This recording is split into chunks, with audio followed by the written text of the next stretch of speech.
우리 3학년 안녕하세요. 수업 시작하기 전에 선생님이 과제에 대한 안내를 잠깐 할 건데, 우리가 앞선 4번의 수업에서 선생님이 영상 시청을 하고 교과서 필기한 사진을 과제로 제출해라 라고 안내를 했을 거예요.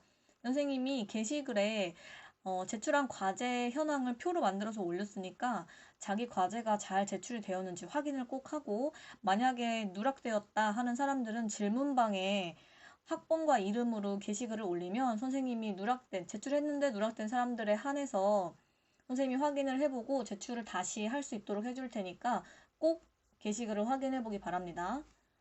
자, 그럼 오늘 수업 같이 볼게요. 자, 저번 규칙 첫 번째 질량보존 법칙에 이어서 오늘은 두 번째 규칙 일정 성분비 법칙을 알아볼 거예요. 자, 오늘 수업의 목표. 화합물을 구성하는 성분 원소 사이에는 일정한 질량비가 성립함을 이해하기. 두 번째, 이 법칙을 모형을 이용을 해서 같이 알아보도록 하겠습니다. 짠! 이렇게 하면 자동차가 완성되는 거지.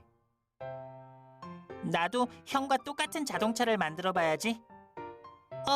바퀴가 모자라서 똑같은 자동차를 만들 수가 없네.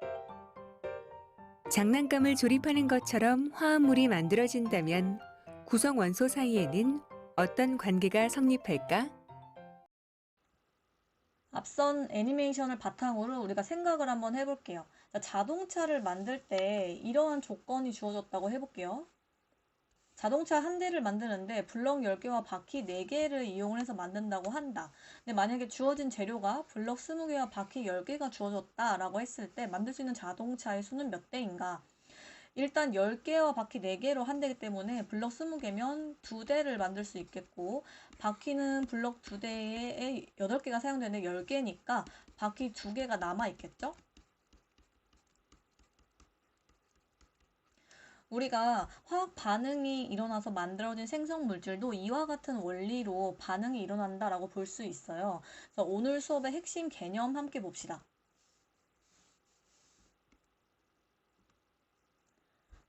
핵심 개념, 새로운 화합물을 구성하는 성분 원소 사이에는 일정한 약속이 있다. 자, 이 일정한 약속은 우리가 수업 목표에서 봤던 질량비. 만화에서 보면 이 아저씨가 아무리 갖다 줘도 난 1대8의 비율로만 먹는다네. 먹고 소화시킬 때 1대8의 비율로만 먹는다. 자, 요 만화를 우리가 머릿속에 잠시 자동차와 함께 넣어놓고 교과서 30쪽에 있는 실험을 같이 봅시다. 자, 실험. 화합물을 구성하는 성분 원소 사이의 질량 관계 찾기. 실험 과정 같이 볼게요. 1번. 다음은 구리가루의 질량을 달리하여 가열하였을 때 반응한 구리와 생성된 산화구리의 질량을 측정한 결과이다. 자, 밑에 그림에 보면 도가니에 갈색을 띠는, 그러니까 황동색을 띠는 구리가루를 넣어놓고 가열을 한다는 거예요. 근데 가열을 하게 되면 공기 중에 산소와 반응을 해서 연소 현상이 일어날 거고, 생성된 물질은 산화구리가 생겼을 때 그때의 질량을 측정을 했대요. 자, 구리를 0.4g, 0.8, 1.2, 1.6, 2.0 해서 각각 2배, 3배, 4배, 5배 해 주었을 때 측정된 산화구리의 질량이 다음과 같이 나타났다. 자, 질량이 지금 2번 실험 1, 2, 3, 4, 5에서 구리와 반응한 산소의 질량을 구하고 구리와 산소의 질량 관계를 그래프로 나타낸다. 그럼 실험 영상 함께 보고 올게요.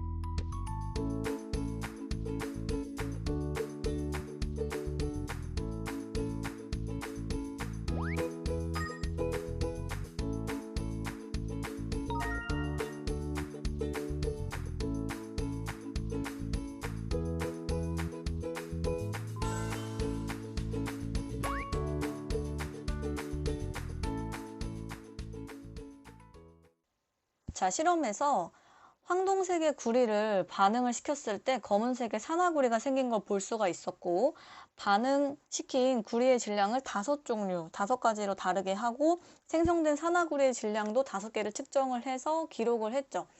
근데 구리와 반응한 산소의 질량을 구하기 위해서는 이 반응의 화학 반응식을 먼저 알아야 돼요. 화학 반응식 교과서에 써봅니다.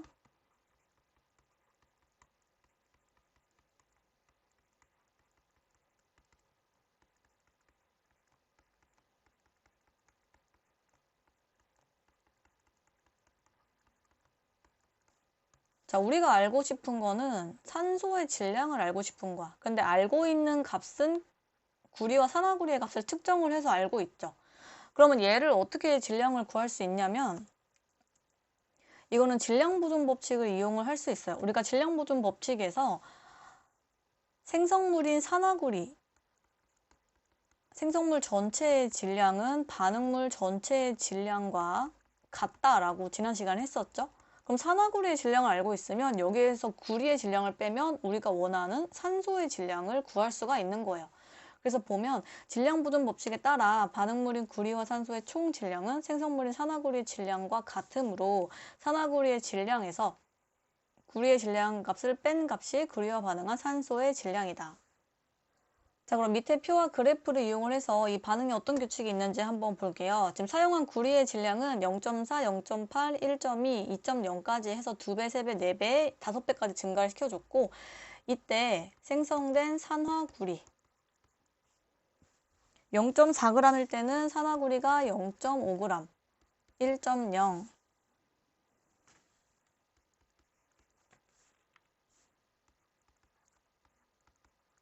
이렇게 생겼죠? 그럼 산화구리에서 구리를 빼주면 산소의 질량을 구할 수 있으니까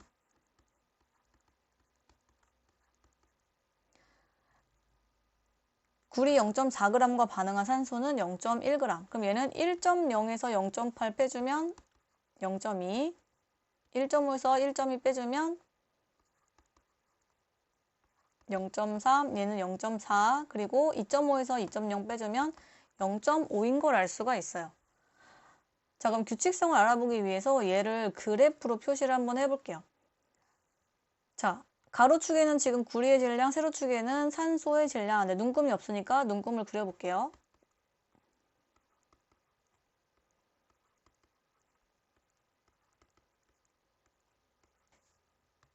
구리 0.4g 사용했을 때 반응한 산소의 질량이 0.1이니까 여기 점 찍으면 되고 구리가 0.8일 때 0.2g의 산소와 반응 1.2g일 때 0.3g의 산소와 반응 1.6g일 때 0.4g 그럼 여기 이렇게 점을 찍으면 이 점들을 쭉 연결을 하면 증가하는 그래프가 이렇게 나오게 돼요. 구리와 반응한 산소의 질량이 구리의 질량이 증가하더라도 일정한 비율을 보인다는 거예요. 구리 대 산소, 지금 0.4g일 때 0.1g 사용했으니까 4대 1이죠. 근데 이게 0.8g 증가를 해도 0.8 대 0.2 해도 4대 1. 1.2 대 0.3 해도 4대 1. 여기도 4대 1. 왜냐면 비례 그래프니까 4대 1 이렇게 나오죠. 그러니까 산화구리를 구성하고 있는 구리와 산소의 질량 비율이 구리가 몇 g이든지 상관없이 구리와 산소가 4대 1로 일정하다는 걸 실험을 통해 알 수가 있는 거예요. 정리하기 1번 산화구리 2를 구성하는 구리와 산소 사이의 질량 관계를 설명해보자. 구리와 산소가 항상 4대 1의 질량비로 반응하므로 산화구리 2를 구성하는 구리와 산소의 질량비도 항상 4대 1로 일정하다. 2번 탐구의 결과로 알 수 있는 사실을 다음 용어를 사용해 설명해 보자. 자, 용어 3가지. 화합물, 성분, 원소, 질량비. 이 화합물이 지금 생성된 산화구리가 되겠고 성분 원소는 구리와 산소. 그리고 이때 두 성분 원소의 질량비. 교과서 필기합니다. 화합물을 구성하는 성분 원소 사이에는 일정한 질량비가 성립한다. 자, 밑에 우리 개념 정리 한번 볼게요. 구리를 가열하면 공기 중의 산소와 반응하여 산화구리 생성물이 만들어진다.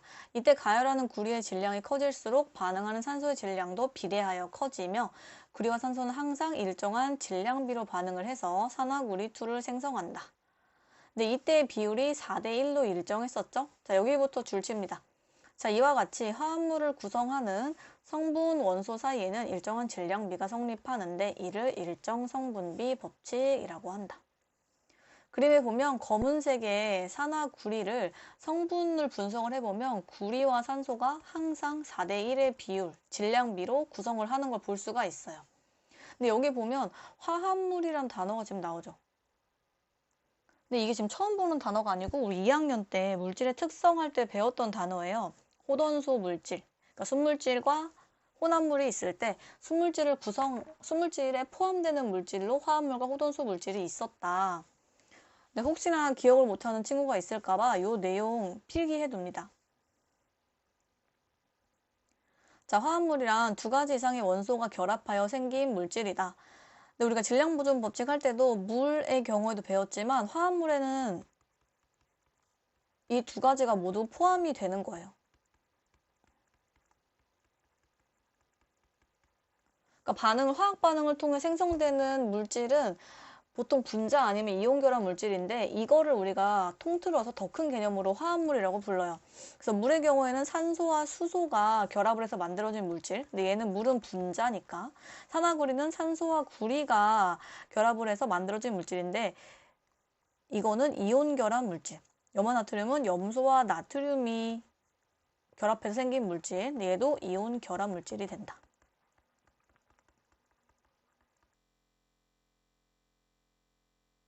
교과서 32쪽. 다음 단계에 따라 물질 A와 물질 B가 반응하여 화합물 AB가 생성되는 반응에서 일정 성분비 법칙이 성립함을 논증한다. 자, 그림에서 이 노란색 동그라미를 우리가 A 원자라고 생각을 해보는 거야. 그리고 파란색 동그라미는 B 원자. 노란색 원자 하나, 파란색 원자 하나가 결합한 형태로 생기게 된다라고 가정을 하는 거예요. 자, 1단계. 반응물이 다음과 같이 있을 때 붙임딱지를 이용하여 생성물을 만들어 보자. 자, 첫 번째 실험에서는 조건을 노란색을 2개를 주는 거야. 노란색 A 원자 2개, B 원자 1개. 얘는 둘 다 2개씩. 세 번째는 노란색은 2개, B 원자는 3개로 개수를 다르게 하면 생성물은 A, B가 만들어져야 되죠. 반응물은 이렇게 되니까. 자, 이때 만들어지는 생성물은 지금 첫 번째 단계는 하나가 만들어질 거고, 두 번째는 AB 생성물이 2개, 세 번째는 마찬가지로 2개가 생길 거예요. 근데 여기서 보면 우리가 이걸 알 수 있죠. 생성물이 만들어질 때 개수가 적은 쪽에 1번 같은 경우에는 파란색이 1개로 줬죠. 적은 쪽의 개수에 맞춰서 생성물이 만들어지고, 두 번째 건 둘 다 똑같으니까 2개의 생성물이 만들어지고, 세 번째 거는 노란색이 개수가 적은 2개이기 때문에 노란색에 맞춰서 생성물 2개가 만들어져. 그러면 1번 같은 경우에는 지금 노란색 A 원자가 하나 남죠. B는 남는 거 없어. 두 번째 건 남는 거 없고, 그리고 세 번째 거는 지금 파란색 원자. 얘가 반응할 수 있는 A가 없기 때문에 그대로 남아있겠죠? 자, 2단계. 1단계에서 생성물로 만든 결과를 해석하기. 단 A의 질량을 A를 5g, B의 질량을 1g으로 가정을 한다. 자, 이때 첫 번째 반응에 참여한 애들 보면 A 1개, 얘를 우리가 A, 얘를 B라고 하죠. 파란색 1개 했을 때 개수비가 1대1로 되고 이때 반응한 질량. 얘는 1개가 5g짜리고 B의 경우에 파란색은 1개가 1g이니까 이때 질량비는 5대1이 되겠죠. 그리고 두 번째 같은 경우에는 A 원자가 2개, B 원자 2개. 근데 이때도 보면 개수비가 AB 화합물이 2개가 만들어지긴 했지만 각각 A 원자, B 원자가 2개씩 모두 반응을 했기 때문에 개수비가 똑같이 해도 1대1이 되겠죠. 근데 이때 반응한 질량.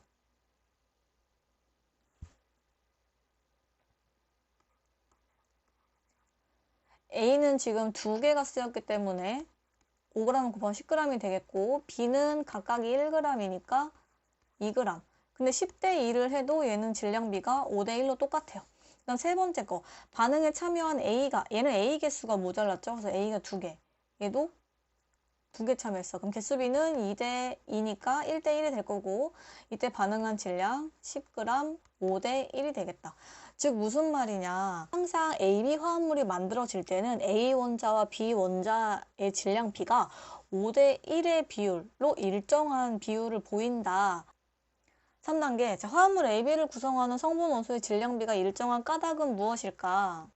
화합물 AB를 생성할 때 반응하는 원자 A와 B의 개수비가 항상 1대1로 일정하죠. 근데 A는 질량을 5g 하기로 했고 B는 1g을 하기로 했으므로 반응하는 원자 A와 B의 질량비가 5대1로 일정해지게 된다. 따라서 화합물 AB를 구성하는 성분 원소 A와 B의 질량은 5대1로 일정하다. 자, 밑에 질문 볼게요. 화합물이 생성될 때 일정 성분비 법칙이 성립하는 까닭을 이야기해보자. 자, 화학물이 생성될 때 원자가, 자, 여기 줄칠게요. 원자가 일정한 개수비로 결합한다. 근데 이때 원자는 각각 고유한 질량을 가져요. 그러니까 엄청 작기는 하지만, 우리 눈에 보이지 않을 정도로 작기는 하지만 존재하고 있기 때문에 그 크기에 대한 질량이 있겠죠? 이 질량이 있으므로 화합물을 구성하는 성분 원소, 즉 이 원소 원자들 사이에는 일정한 질량비가 성립하게. 자, 교과서 33쪽. 화합물이 생성될 때 어느 한 물질이 모두 반응하여 없어지면 다른 물질은 남아있더라도 반응이 일어나지 않는다. 아까 우리 앞에서 노란색 원자, 파란색 원자 했을 때 항상 개수가 1대1로 있어야지만 화합물이 하나가 생성됐잖아요. 하나가 더 많이 있거나 하나가 적게 있거나 했을 때는 남는 것들이 생겼죠.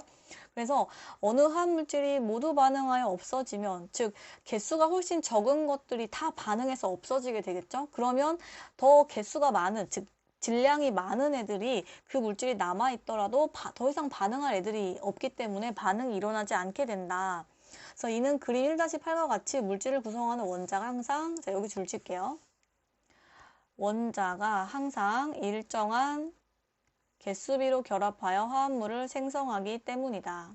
자, 이때 원자는 각각 일정한 질량이 있으므로 화합물을 구성하는 성분 원소 사이에는 항상 일정한 질량비가 성립한다. 근데 원자들이 가지는 질량이 몇인지를 우리가 알면은 이 일정 성분비 법칙에서 성분 원소들의 질량비를 계산을 하는데 좀 도움이 될 수 있어요. 그래서 이 내용을 교과서에 필기를 해둡니다.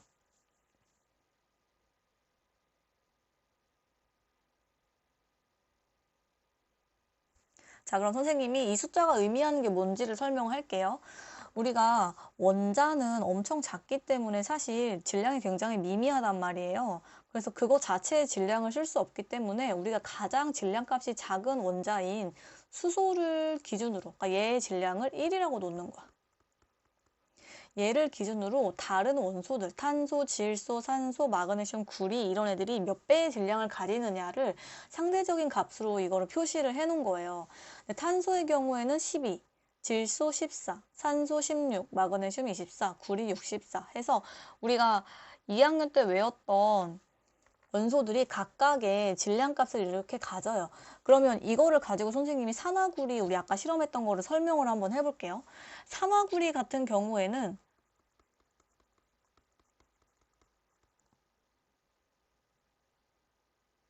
산소와 구리가 반응을 해서 산화구리2를 만들어. 근데 이때 산화구리는 화학식이 CuO예요.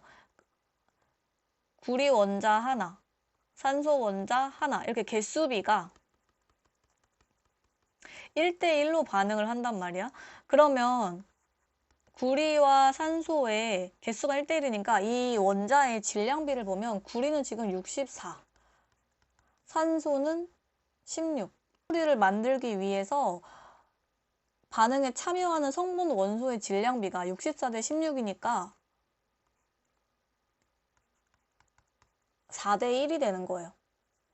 그래서 우리가 화학 반응식을 이야기할 때 생성되는 화합물, 뭐 분자이건 이온 결합 물질 이건 간에 이 새로운 화합물을 구성하는 원소들, 즉 이 원소들의 입자인 원자가 항상 일정한 개수비로 결합을 해서 새로운 화합물을 만들기 때문에 이 원자의 질량을 대략적으로 알고 있으면 성분 원소들의 질량비를 쉽게 계산을 하는데 좀 도움이 될 수 있어요. 자, 그러면 밑에 몇 가지 예를 한번 볼게요. 자, 우리 아까 얘기했던 산화구리. 자, 산화구리 같은 경우에는 구리가 질량이 64라고 했었죠? 구리 원자 하나가 상대적 질량이 64, 산소는 16. 그래서 64 대 16 하면 4 대 1이 된다. 그래서 산화구리 2가 생성될 때 구리이온과 산화이온은 1대1의 개수비로 결합을 한다. 그러니까 이거는 원자의 개수를 말하는 거죠. 이때 구리이온과 산화이온의 질량비는 4 대 1이므로 산화구리를 구성하는 구리와 산소의 질량비는 4 대 1로 일정하다. 따라서 얘는 일정 성분비 법칙 성립함을 알 수 있죠.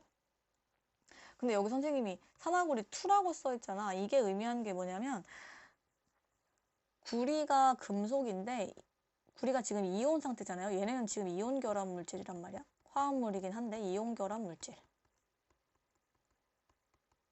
근데 어떤 원소들 중에는 이온 상태일 때 구리는 지금 이렇게 양이온인데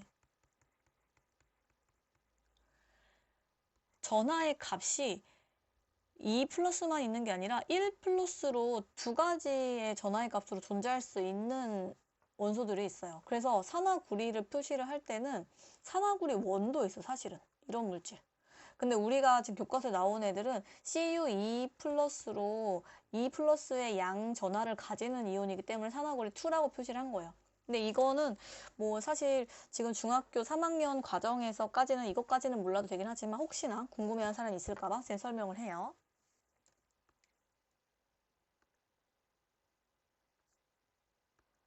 자, 그 다음에 물을 구성하는 수소와 산소의 질량비. 일단 질량비는 1대 8로 일정하다. 근데 이거는 왜 그러냐? 아까 산소 원자 하나의 질량이 16이라고 했죠. 그리고 수소는 1. 그러면 지금 수소 원자는 2개고 산소 원자는 하나이기 때문에 수소 원자와 산소 원자는 2대 1의 개수비로 결합을 하고 이때의 질량비는 1대 16이 되겠죠. 여기 오타가 있네. 2대 16. 이렇게 되기 때문에 2대 16을 간단히 쓰면 수소와 산소 질량비는 1대 8로 일정하게 된다. 따라서 얘도 일정 성분비 법칙이 성립하게 됩니다. 과산화수소는 선생님이 이렇게 생겼다고 했었죠. 이게 지금 수소 원자 2개, 산소 원자 2개니까 산소 원자 식으로 붙어있는 분자인 물질이다.